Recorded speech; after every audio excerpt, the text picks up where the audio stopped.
Bismillahirrahmanirrahim. Assalamualaikum warahmatullahi wabarakatuh. Selamat bergabung kembali anak-anak pada pembelajaran bahasa Indonesia. Semoga kalian dalam keadaan sehat, baik, dan tetap mempunyai semangat untuk mengikuti pembelajaran. Seperti yang kalian ketahui, pada pembelajaran hari ini Bapak mengirimkan link video yang sedang kalian lihat di grup WhatsApp kelas kalian.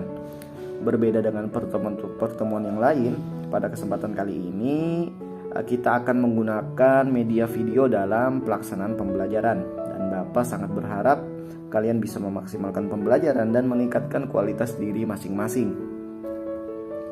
Materi kita pada pertemuan hari ini adalah materi cerpen atau cerita pendek. Mungkin sebagian besar dari kalian pasti tahu apa itu cerpen karena saking seringnya materi cerpen yang hadir di pembelajaran di sekolah, baik itu dari sekolah dasar maupun sekolah menengah atas. Cerpen, dalam pengertiannya, cerpen merupakan suatu karya sastra dalam bentuk tulisan yang mengisahkan tentang sebuah cerita fiksi lalu dikemas secara pendek, jelas, dan ringkas. Cerpen biasanya hanya mengisahkan cerita pendek tentang permasalahan yang dialami satu tokoh saja. Dan cerpen juga bisa disebut sebagai prosa fiksi karena ceritanya yang disuguhkan hanya berfokus pada satu konflik permasalahan saja yang dialami oleh tokoh, mulai dari pengenalan karakter hingga penyelesaian permasalahan. Dan cerpen biasanya tidak lebih dari 10.000 kata. Setelah penjelasan mengenai pengertian tadi, di sini Bapak dalam video ini akan menampilkan salah satu contoh cerpen. Dan kalian silahkan untuk menyimaknya dan membacanya. Setelah itu pahami apa saja yang terjadi dalam cerita cerpen yang Bapak lampirkan dalam video ini.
Setelah membaca cerpen yang Bapak lampirkan tadi, kalian bisa memperhatikan bagaimana bentuk cerpen sesuai dengan pengertian dan ciri-ciri cerpen yang sudah Bapak sampaikan di awal tadi. Selanjutnya kita memasuki pembahasan lanjutan, yaitu di dalam cerpen terdapat struktur sebagai elemen pembangun cerita pendek.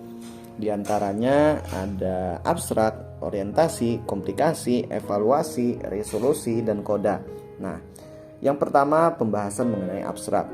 Abstrak merupakan gambaran awal dari cerita yang dikisahkan.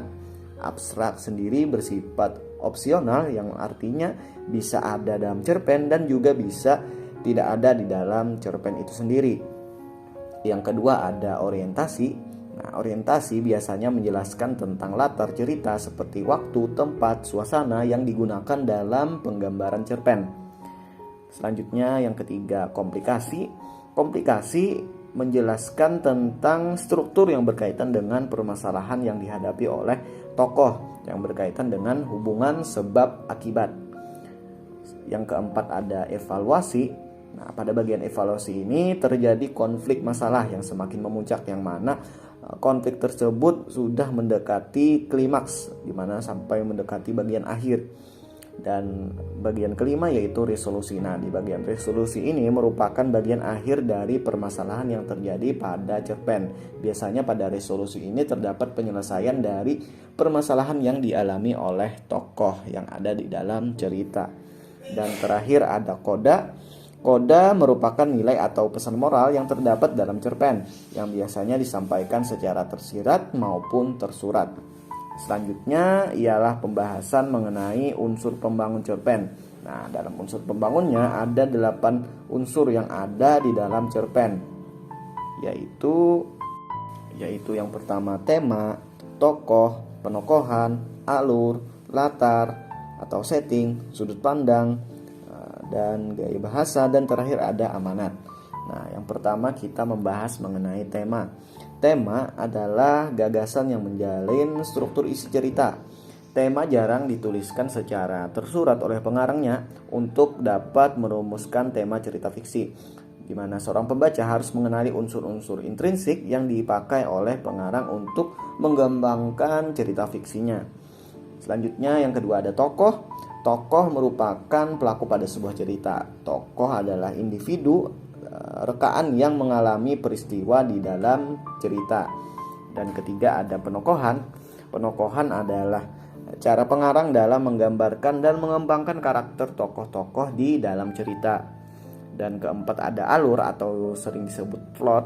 Nah, plot di sini adalah cerita yang berisi urutan kejadian, di mana tiap kejadian dihubungkan secara sebab akibat. Peristiwa satu disebabkan oleh peristiwa lain atau peristiwa satu menyebabkan peristiwa lain. Selanjutnya yang kelima ada latar atau setting. Nah, setting adalah latar atau tempat kejadian, baik itu waktu kejadian dalam sebuah cerita, dan setting biasanya menunjukkan tempat, waktu, suasana batin saat terjadinya permasalahan di dalam cerita. Dan yang keenam ada sudut pandang. Nah, sudut pandang adalah posisi pengarang dalam membawakan cerita. Posisi pengarang terdiri atas 2 macam, yaitu berperan langsung sebagai orang pertama, di mana sebagai tokoh yang terlihat di dalam cerita yang bersangkutan, dan sebagai orang ketiga yang berperan sebagai pengamat. Selanjutnya yang ketujuh ada gaya bahasa. Nah, gaya bahasa dalam karya sastra mempunyai fungsi ganda, yaitu sebagai alat penyampaian maksud pengarang dan sebagai penyampai perasaan melalui cerita pendek tersebut tadi. Dan terakhir ada amanat.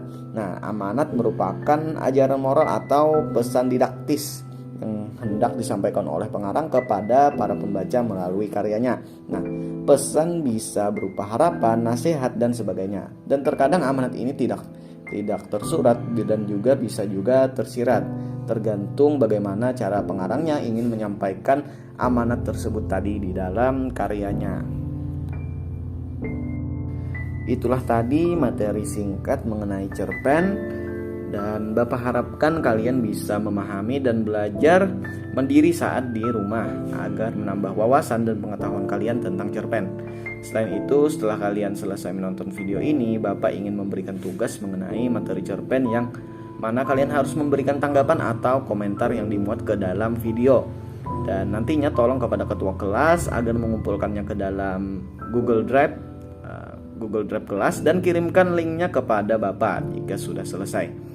Semoga bisa dipahami, dan tujuan dari penugasan ini adalah agar bisa lebih memahami dan melatih keterampilan kalian dalam berbicara dan menyimak materi yang sudah Bapak sampaikan tadi. Terima kasih atas perhatian kalian semua. Bapak harapkan anak-anak sekalian agar terus melanjutkan pembelajaran dengan semangat, jangan sampai malas-malasan dalam belajar. Bapak mohon maaf apabila ada salah kata atau perbuatan yang tidak mengenakan. Wabillahi taufiq wal hidayah. Wassalamualaikum warahmatullahi wabarakatuh. Terima kasih.